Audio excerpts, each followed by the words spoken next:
Well, this is Lone Star Saturday right here at Lester Insurance, John Lester Insure1.com. And Gary, my wonderful radio partner. I'm leaning in because we were told not to do that. Gary DeLon, the genius, wonderful reporter for award winning. You want to introduce everyone?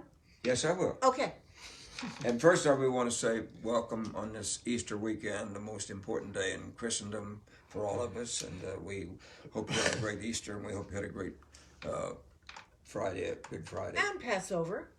And now we want to introduce the Reverend Charlie Simons, who has been a long-time friend of mine, played ball at MacArthur, and of course was a coach for many years, and now he's a retired minister, but he's now preaching on an interim basis down in Somerset. Yeah, it really not just interim. They said that's what they wanted. Oh, you're going to be there full I'm time? going to be there full time. Wow, that's wonderful. That's what you're doing here. I can persecute the prophets. Oh, there you go. Hallelujah. Justin Holly is here. He is candidate for Council District Number 1, which is a pretty large district. Numero uno. Exactly. And he's also a native of Wisconsin, been here 20 years, and so good luck this coming week. And by the way, absentee voting starts on Monday, and I'm going to be down there early. And a good friend of mine, it's good to renew acquaintances because he was just a little pee-wee guy when I first started doing high school football. He was a quarterback at John Jay of San Francisco State Junior College All-American, and then went on to Portland State, played in Europe. Kyle Allen, a quarterback who weighed, my friends, listen to this. When he played high school football, he was a quarterback. He threw it one night, threw for almost 500 yards, set a record. Tell it. He was 6'1", weighed 142 pounds, wringing wet. Man. That's Kyle Allen. Wow. So I have a lawsuit already. Broke the disclaimer rule of discussing my weight. And now, wait a minute. You forgot one person at the table to say. No, they know who she is. I don't have to. Wait a minute. We're partners. You're supposed to say something like, Well, forget it. they call her BQ, PDQ, she said. But BQ only because you know how I got that name, right? No, I don't. I got the name BQ. This is I'm sorry, the God's truth. I had my first job on radio was at K-Buck, the Country Kicker, right? So the boss said to me, "Well, what's your name, young lady?" And I said, "Well, it's Blanquita." Blanquita, yes, actually, Maria de Guadalupe, Blanquita, Telvina Walsh, Calamtona La Segunda. And the guy said, "Oh, no, darling, this is a country western station. If it doesn't fit in a belt buckle, we can't say it." So they gave me a belt buckle with BQ. So that's how it There happened. you That's go. good. Thank goodness. Well, Yeah. as we know, this is a very, very important weekend. I am so proud that I do believe in the Holy Father, and His Son Jesus died for us so we could all have new life, of course. And it seems so sad that so many people aren't really aware of what this weekend is all about, Charlie. We know that, according to what Lauren Green said, the Fox News religion editor, that 58% of all millennials do not have any association with religion of any form. Right. But she said 77% still, that means the adult Christians of the world do believe in God and still have that relationship. Yeah. But what scares me is the millennial.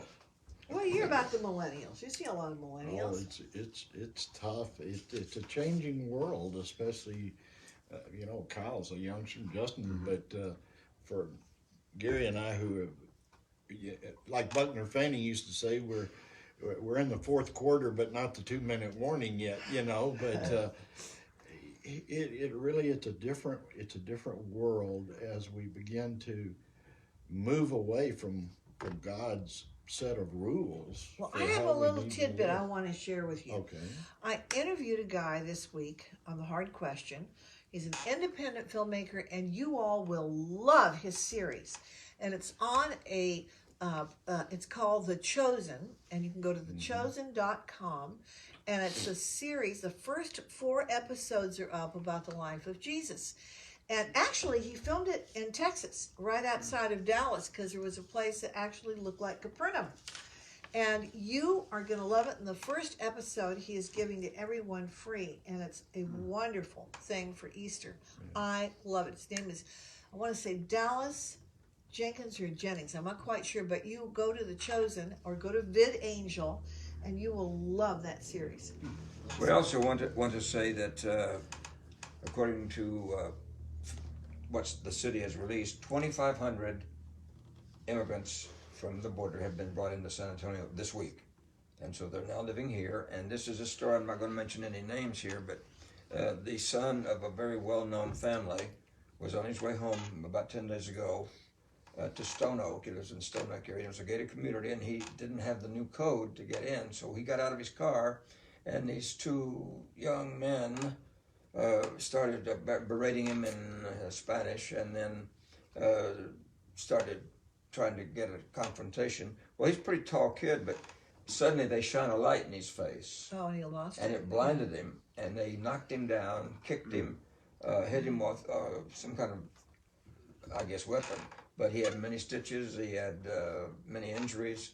They kicked him when he was down, and did not take his car keys nor his wallet, because they were just assaulting him because he was Anglo, and they were Hispanic. And that just gives you an example of some of the element that Well, this is interesting for Justin, because Justin, you live in we're representing a district that is right out there, big one, Very big, diverse. and the fact of the matter is, because you're Hispanic. I mean, I'm Hispanic. A lot of people are Hispanic. A lot of mix. You're Hispanic. We all got Hispanic blood. And the question is, how do we deal with the element that's coming in that may be violent or have a track record or bringing in drugs? I mean, what is your position on that as a candidate for District 1? Well, obviously, we have a great police department that goes out and investigates any crimes that do happen, and they have the ability to do that. And I think it's critical that they continue to talk to people that are coming in here and deciding to relocate here. I mean, the immigration is such a sensitive issue. Well, does a city councilman, not just you alone, but what are there, 9 other members plus the mayor, and they meet every week, they meet with constituency groups, they have come over there and they can take a position. Should the city council, or can the city council take a position on A, this being deemed a sanctuary city, and B, a position working along with the federal government and trying to make sure that the city's protected from any violent offenders and drug cartels? Well, I think they can definitely take action on the sanctuary city piece, and I mean, I've been doing a lot of reading on it lately because it's becoming more and more of an issue. I'm still kind of figuring out all the details, ins and outs. I think we have border protection. We need to watch who's coming through our border, and I don't think there's anybody that doesn't think that we have to have a strong, secure border. It's just because we are here 2 hours from the border. Yeah. I grew up on the northern border. I grew up in Minnesota and Wisconsin, and we lived on the Rainy River, which was across this river from And Canada. now Minnesota has got And- a big problem with the people coming in that want to support Sharia law. Yeah, they come in from the north. The borders are a porous system that we need to try to keep as strong as we can.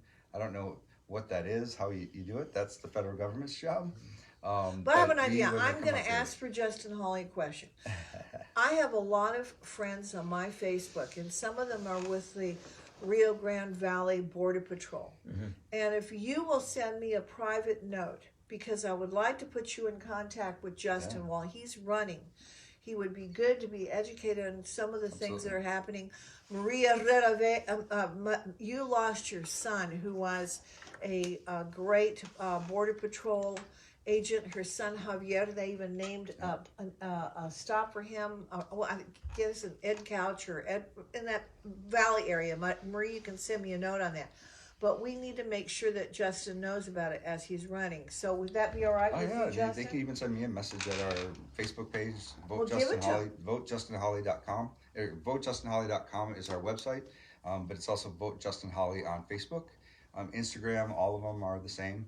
So reach out and give me the information, because if there's anything that we have to do as a city council, we have to start listening.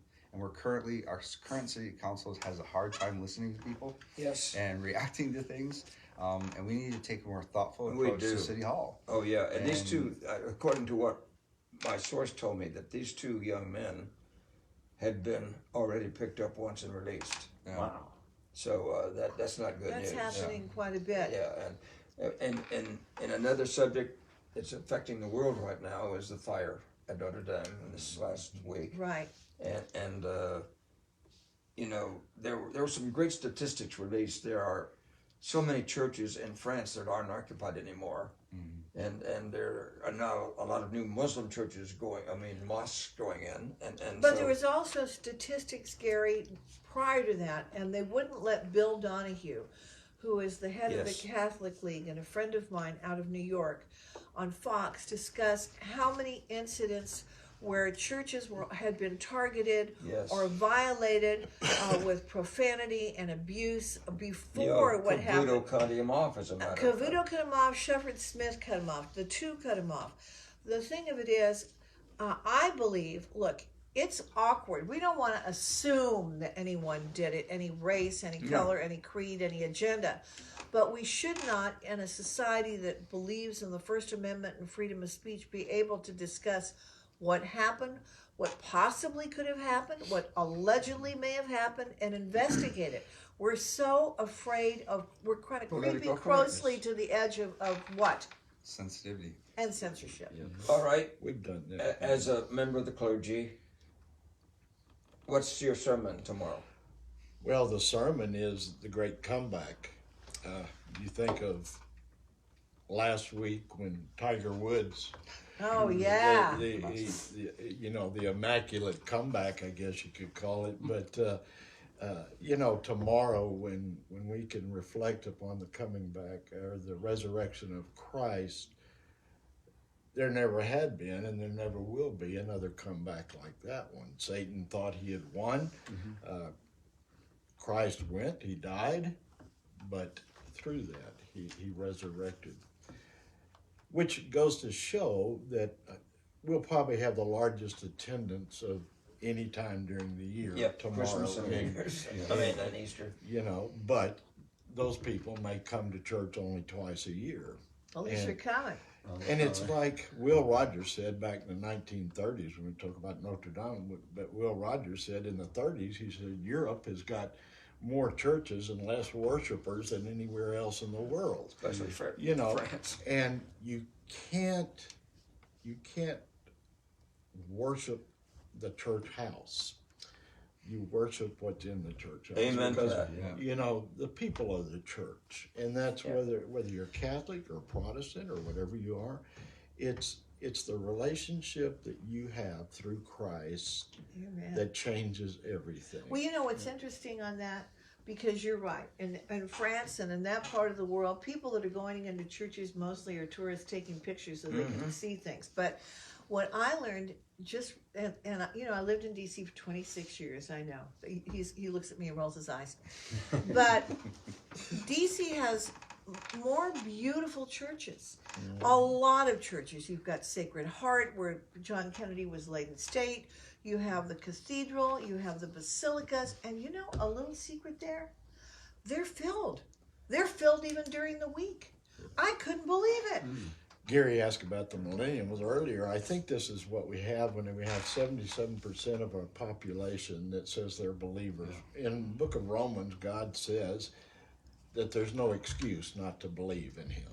He says, I'm here. He has touched every person that has ever lived. Yes. Now, whether you accept it or not is our own will. He gives us a free will to choose.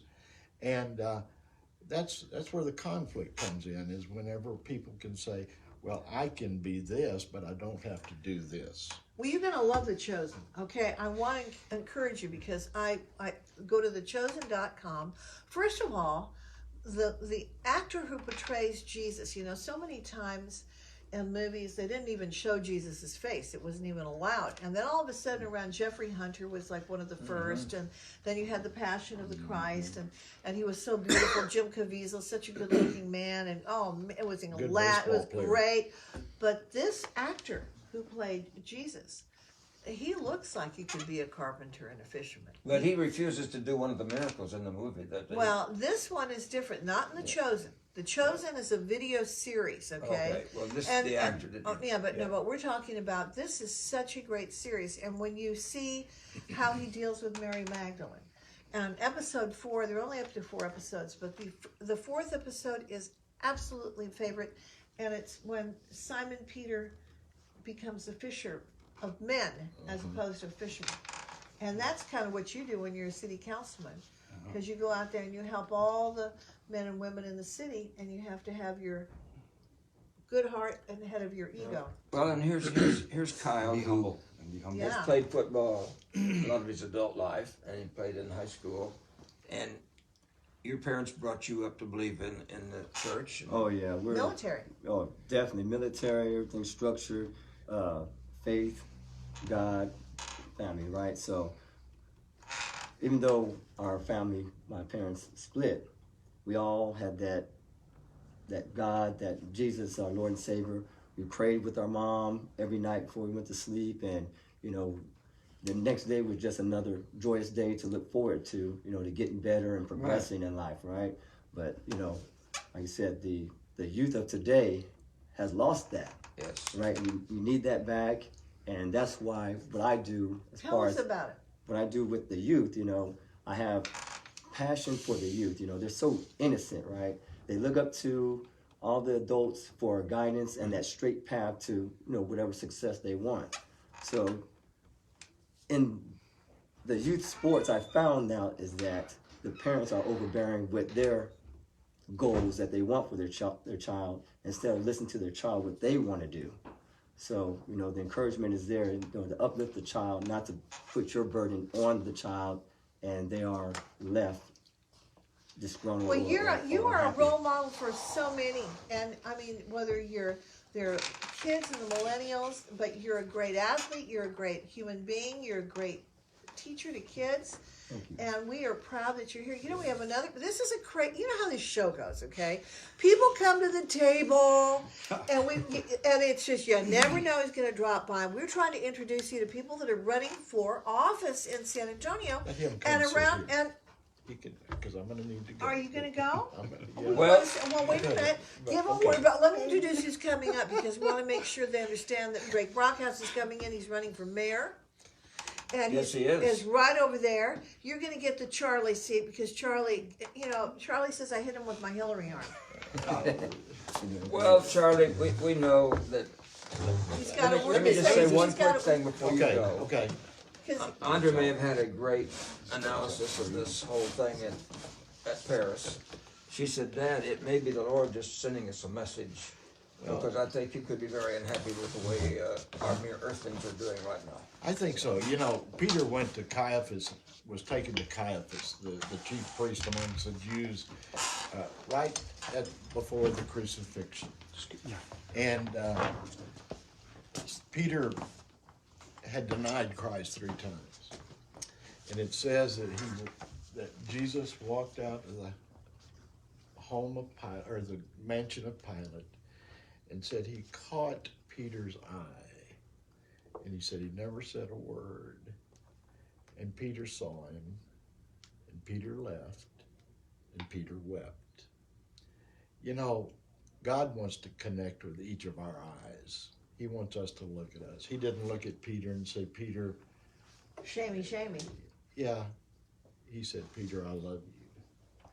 And he asked him 3 times down by the Sea of Galilee. He said, Peter, do you love me? Yes, Lord, I love you. Why did he ask him 3 times? Peter had denied him 3 Right. times. That's correct. But those eyes came to contact, and there on the shore was the first breakfast. And you The remember, last supper had been concluded. And each of us, God has prepared a first breakfast for us on that shore. And he asked us, do you love me? And the trouble is, he wants you to have that eye contact, but right now we don't have 20/20 vision. and I have to give you eye contact because now I'm giving you bi contact. Uh-oh. Because we have We're gonna- Greg Brockhouse who's taking the chair. I'm willing to do this, okay? I'll give up my seat for Greg. You're wonderful. And come on here, we're putting the new council together. Good to And see move you, right Justin. in, Greg. How are you? Doing to good see this you. morning. Good I'm to doing have good. you. Good to see you. Thank you for being so flexible with the Well, I don't know. time. I wasn't sure you're going to be so flexible here at the table. Thank you, Charlie. Bye, y'all. Right. See y'all Thanks, later. Charlie. Thanks, Gary. I mean, you never know who's going to show up. So we're talking. You're running for mayor. The big debate is, of course, a couple of things. people were really ticked off about Chick-fil-A, and now we've become kind of an embarrassment around the United States. Explain what you said. Well, first off, did Kyle tell you we went to high school together? This is a small world. Oh, I here we go. I walked in on this guy right here. This is a small Now we're world going to at hear the table. locker room stories. No. You know how that He was is. playing football. I wasn't playing football. I was. I think What were you doing in the locker room? I was eating a Fred's fish fry. I think Kyle was winning the Texas State passing championship, which he'll never tell you. With his numbers he threw up in high school, the football team as the varsity quarterback. Wow. Yeah, he killed it. He killed it. Alright, good He on won't you. talk about himself. That's a No, humble don't man. let Greg go under the radar like he wasn't known. You know, he's a good debater back in high school There then you too. go. you All know. right. The, All right. Let's go We're to very, come on. very Why pleased to have you here, Greg, and Justin too. Justin, sure. Justin, Yeah, it's good moving to see up here. Justin. Yeah, Justin, move up to the table. You're kidding. Yeah. You're slapping like to back listen. there. I know I you like are. to listen. I'm going to get my thought in on it for you. Look, Chick-fil-A was a national embarrassment, and the sad part is we're sitting there discussing it the first day in March. I was watching it unfold, and I'm watching the mayor talk, and even I put forward the idea: let's just wait, let's just pause and take a couple of weeks, get all the facts, because Chick-fil-A is not a symbol of hate. They're not an anti-LGBTQ organization, and their statistics and finances at the airport were all wrong, and so everybody was basically using misinformation. Where did they get that misinformation? Oh, How come you- it was misinformation? The same place they got it with your 2 No, years I ago. want to hear from well, him I where mean, they were you getting get it from the internet, and I'm pretty sure because some of the words that were being used were conversations that you see flying around in the internet sphere, and instead of asking and trying to figure out what the truth was, which is what any good leader or elected official should do, we went ahead and voted it. So the first mistake was not taking the time, right, exercising the leadership that when you're presiding chair over that council, you have to take the time to say, hold on, that this isn't in the best interest of our community.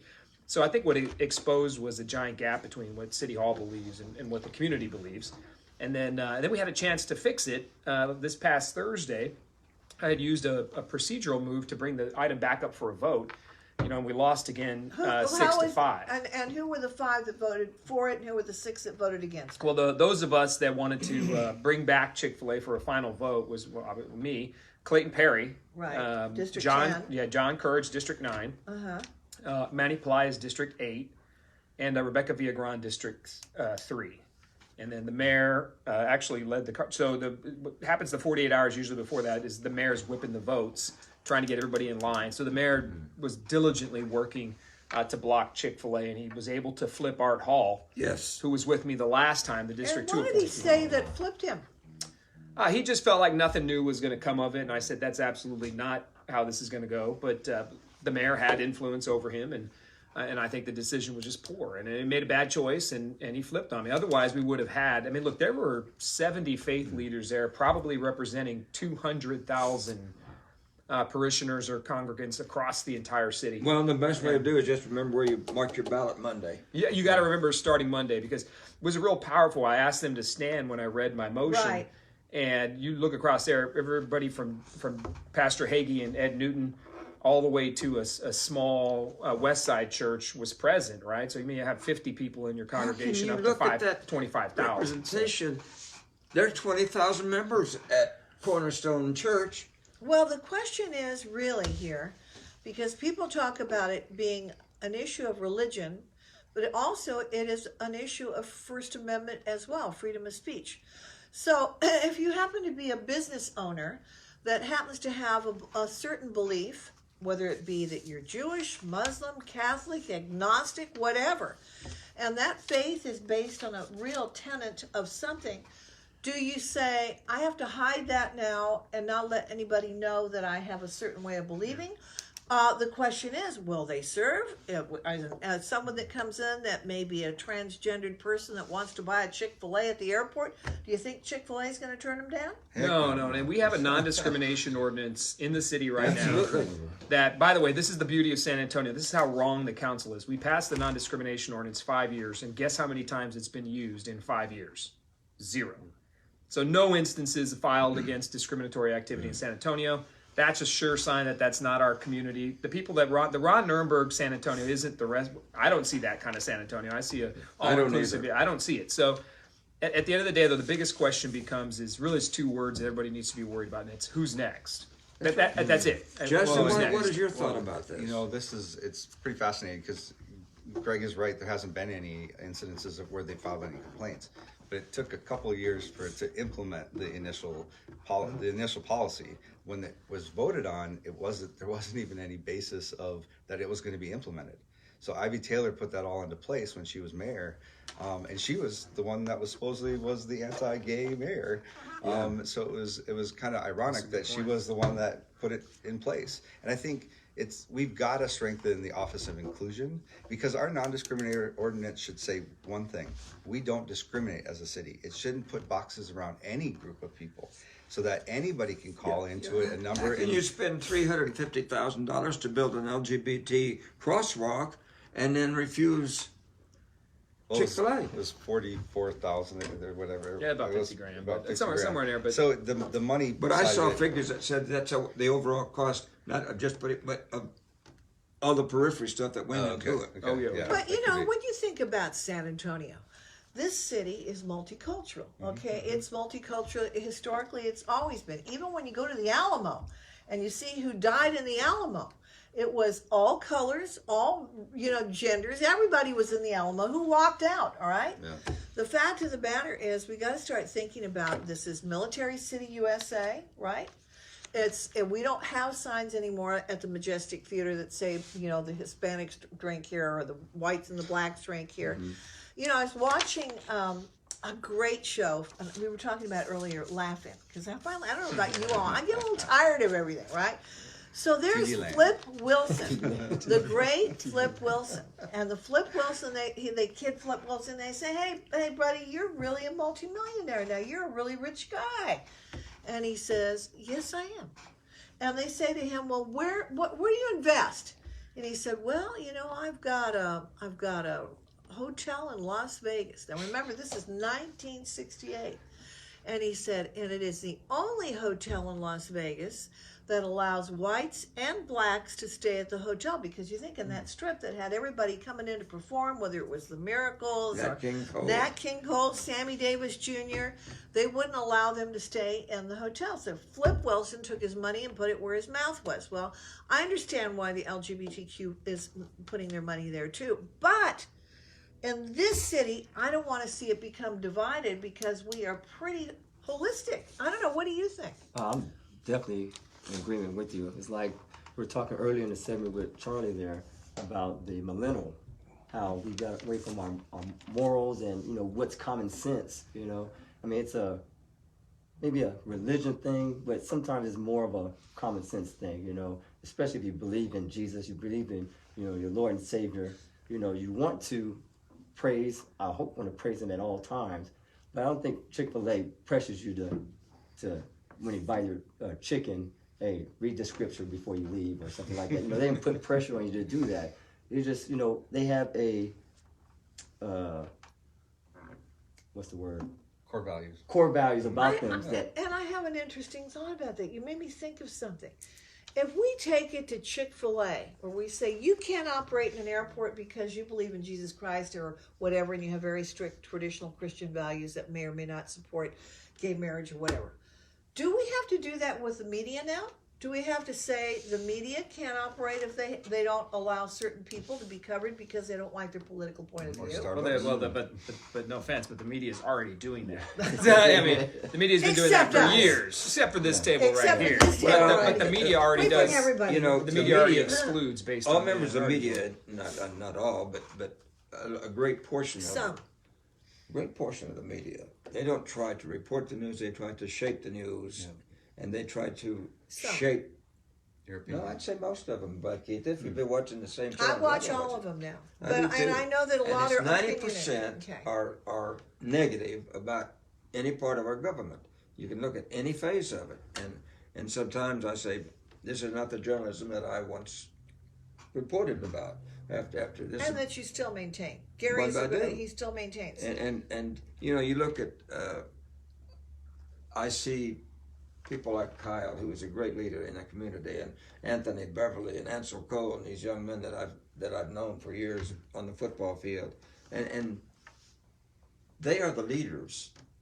The trouble is, the millennials don't follow people like this. They follow the dissidence and the divisiveness, and that's what really bothers me. Pardon me. So, I saw a funny thing though. I have to say something funny, okay? I saw, you know how Facebook always has kind of funny little things. They had a picture of Che Guevara, and he was wearing a Bernie Sanders t-shirt. Is that hilarious? So, all right, so how hard is it when you're running for city council, you're running for the mayor, and now in the area of the Me Too movement, they're going to go back and they're going to look at everything that you do and they're going to put it out there. And nobody is perfect, but where do you get the, I don't know, the gravitas to win when you know they're going to come after you? No, I mean, look, this whole thing's a trial by fire, right? And if you can survive a campaign, your ability to govern is proven, I believe. Because when you get to a certain level of political campaigns, it's an attack style, and I don't go there. So But you have people that are they're gonna coming go there after me with with you. everything they have, and they literally, as Gary was saying, will shape it to their opinion. They don't even ask you what you think. No. They don't. You can put the proof right in front of them here, and they will still ignore it. So I take the tack, and I think it's worked in this campaign to a T.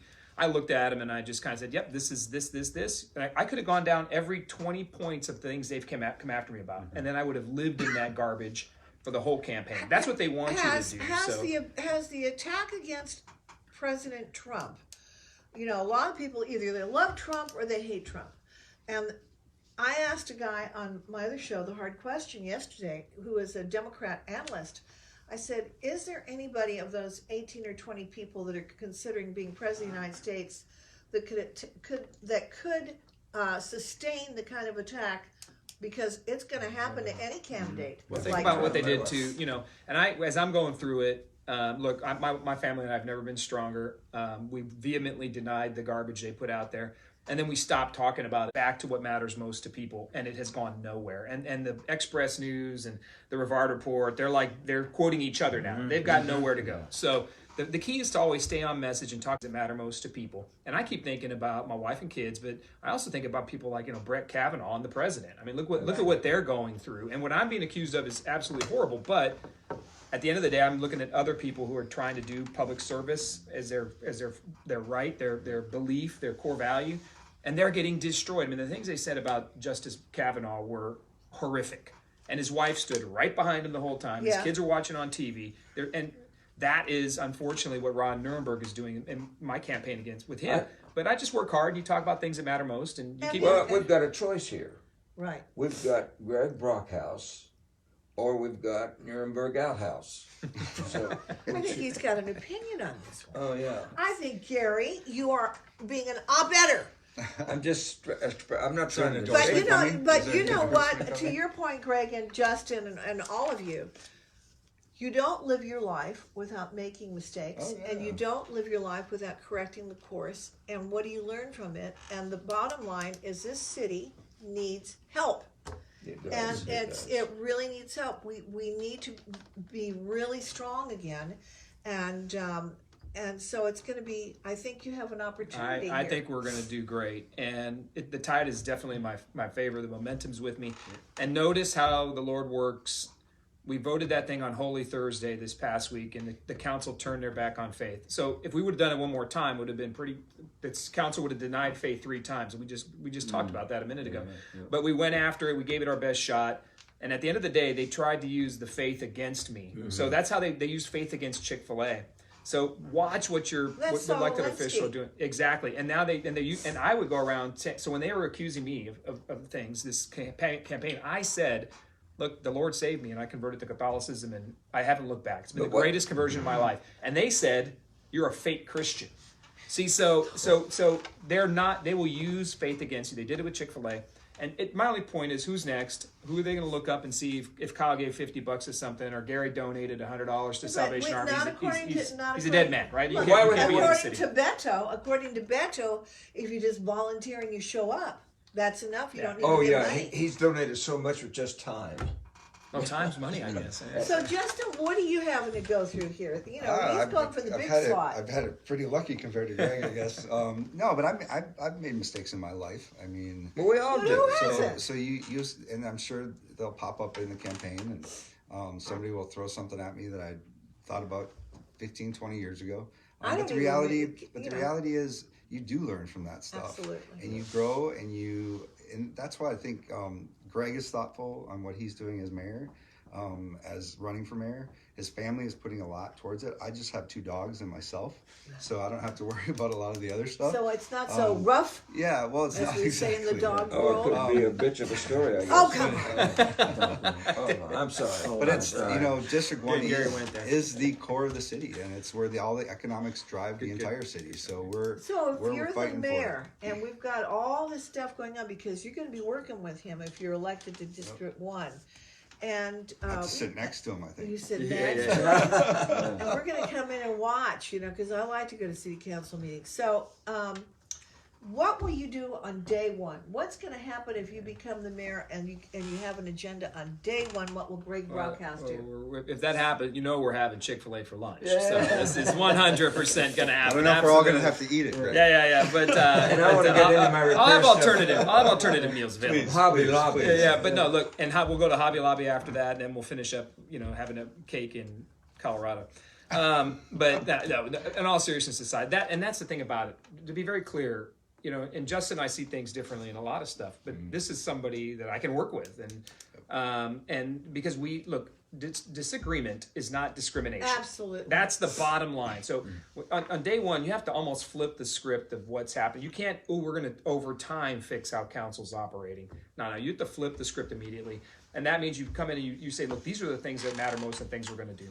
And it's going to start with the relationships with the council members. If Ron Nuremberg was guilty of anything from day 1, is that he works with nobody. And you can't be the smartest guy in a room and think it and then go act it when you have 10 other people with you. So the relationships with the council members is not that you vote all together, but the level of respect is gone.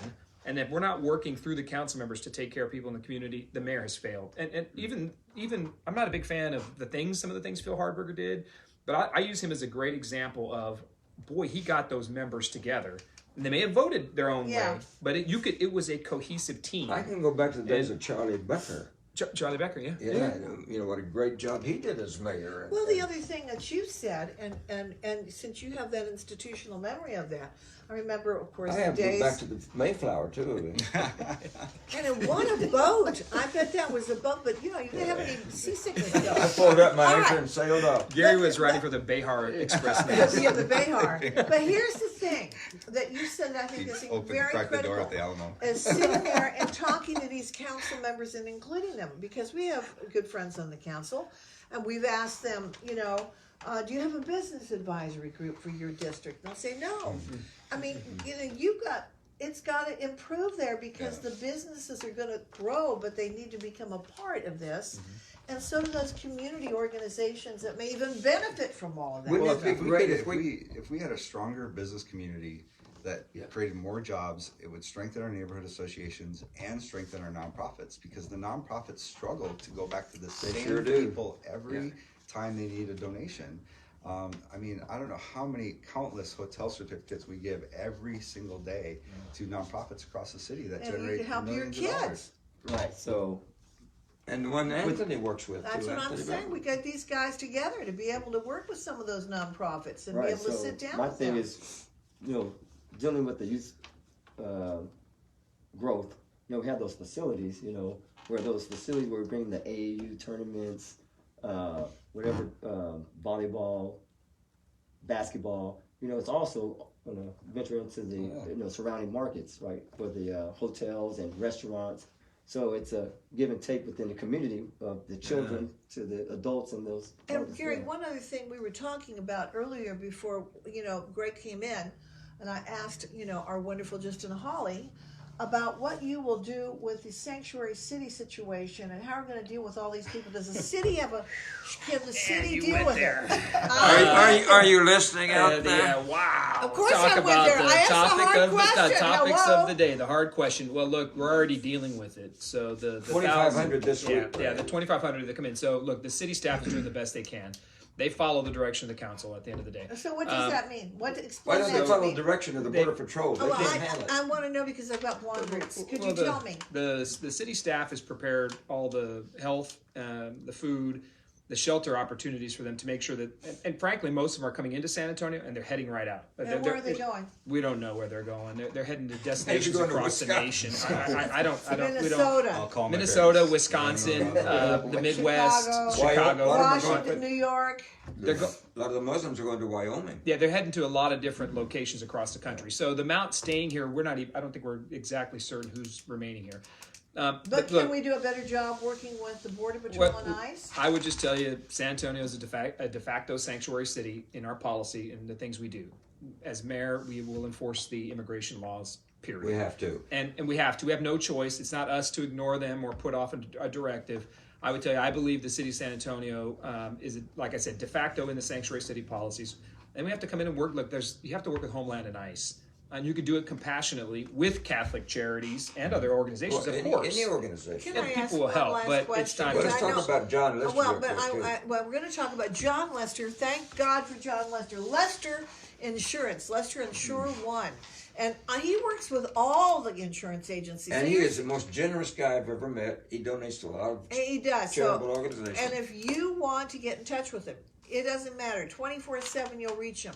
And his number is 888-380-9059. I may get the John Lester tattoo because he really is such a strong, good believer and a good guy. We can tell you stories about what John Lester's done for the community. You'd just be shocked. All right, my last question to you, because I know we're running out of time. Well, I'm going to say something. But here, one too. quick question. What's going to happen with the cenotaph?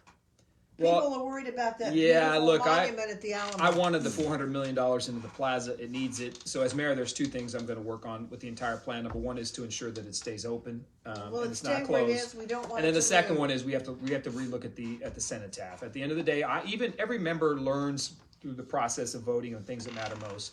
We never really quantified where people felt about the cenotaph, so I think we have to revisit that in an Cenotaph attempt to keep it where it's at. Cenotaph is like the marker in front of the Alamo that's been there since like 1923 or something. It's this because when they died, they didn't really bury them. They had collectively ashes that they put in places like San Fernando Cathedral, but that's like the headstone. And so now you have Mr. George P. Bush who wants to move it, and people are saying why, and a lot of people are unhappy about that. Well, since I spent hours in preparing for the show and I've had very little opportunity to say anything that I studied about. Say what you studied about. Let me just go down our because we're forgetting about history. One thing we're deleting it We're from remembering our the classes. Alamo. Well, but the cenotaph, people say, "What is that?" I just told them. You know. Okay. But you think the kids are listening? Because they're not Of getting course, it in they're school. listening. They love Anyway, this guy. it was on this date, and we're speaking of the Spurs, by the way, this afternoon, they're having We knew that was another gonna opportunity Yep. against Denver. Okay, 1912, and we have a lot of baseball fans here. Fenway Park opened, Nope. 1912. That's a long time ago. And then 1916, Wrigley Field had its first game.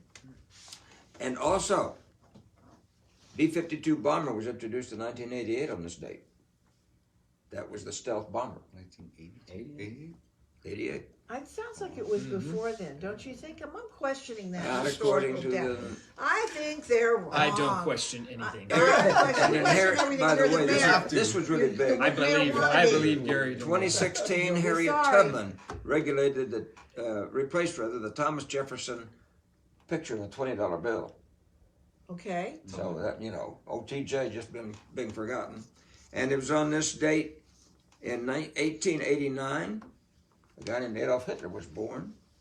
And then 1889, not 1989. 1889. Okay, He may have been 1989. reincarnated, I don't know. Oh, that's scary. Don't start those 1908, it rumors. was a guy I had a chance to meet him in Paris, as a matter of fact. Lionel Hampton was born in the state. Oh, the of great 1908. jazz- Great musicians. Yeah. Tito Puente in 1923. Oh, Ryan O'Neal in 41. Steve Spurrier, who just got one of the sad stories of the AAF when the team he was coaching also folded. sorry to hear that. Born Let's in hear some good 45. news. I want to hear good news. Jessica Lang, born in 49. King Kong. She was married to who? 49. Oh, she was married to Sam Elliott, right? No, Sam Shepard. Sam Shepard, that's right. Catherine Hart was married. No, Catherine, it wasn't Catherine Hart. Catherine Ross, I'm Thank sorry. you very Yeah, much. married to Sam Elliott. I'm telling you. And then Carmen I don't care Electra, who it is. birthday for Carmen Question. Electra, Fact check. the great heroine of so many, including Dennis Rodman. And then also we had In 1931 on this date, Louis Armstrong. Satchmo. He did the song "When It's Sleepy Time Down Can South." I tell you one last tiny story about Satchmo? Okay, when I was on the Broadcasting Board of Governors, I had to go to one of the stations to try to be able to see if they wouldn't help us do some broadcasting into an area of the world that we couldn't get into. Okay, North Korea. So the guy liked me and he said, "I'll think about it, miss. Okay, but you have to come to my office, and if you can tell me who this person is, I'll help you."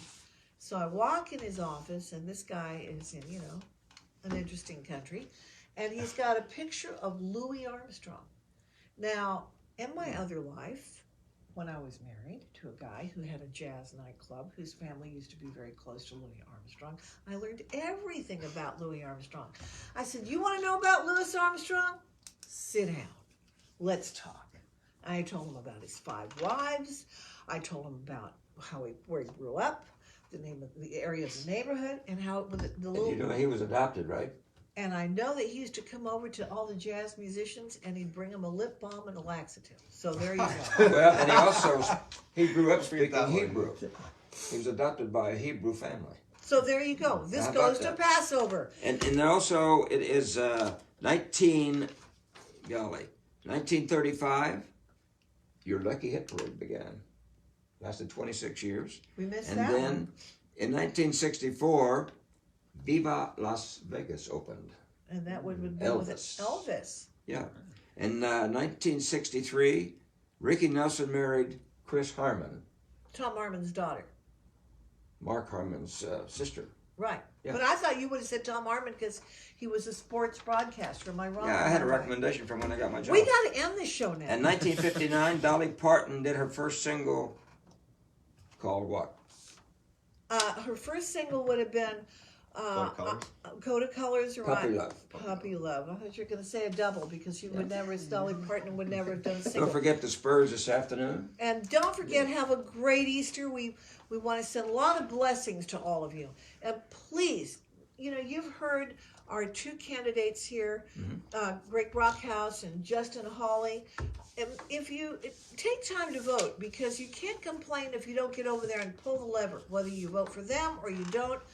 Make the city great. I know that people probably get very upset. They'll think I'm wearing a red hat. I'm just saying, get out there and vote, darn it, and make a difference in your By the country. way, Creighton Perry was endorsed by the Express News, which was a real surprise. And you got the firefighters, right? The firefighters And the police and the officers. police I officers. think that's a little more valuable to me than the I Express think, News. yeah, That Express is, News. I'd Yeah. go with the cops and the. But also remember that Rob Hicks, thank you again for being with us today. And John Lester. And John Lester. The And great remember John this. Lester. Remember this.